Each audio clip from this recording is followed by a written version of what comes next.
So ito guys, kung hanap nyo ay panggupit ng buhok na napaka-practical ito. De battery siya. Ito yung wall mga idol na panggupit. Pro hair trimmer siya. So marami siyang kasama na iba't ibang sizes. Kita nyo naman dito. So meron din siyang gunting mga lodi. Tsaka pang ipit. Napakagaling nito mga lod. At saka kung malobat siya, meron siyang power adapter ito. Kikita ninyo, naka-charge siya ngayon. Ayan, doon. So, check nyo yung yellow basket natin. Matagal ko nang ginagamit to mga idol sa aking buhok. Mga idol, oh.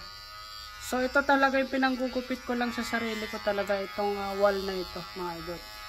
Battery na to, mga 3 hours, dire-diretso, kaya nito mga idol. So, kahit na nakasaksak ito sa power adapter, gagana pa rin siya. Yan, nakita ninyo mga lods. Yan, gumagana yan ngayon. So, ayun. So, maraming kasama yan. Iba't ibang size mga idol. Meron siyang gunting.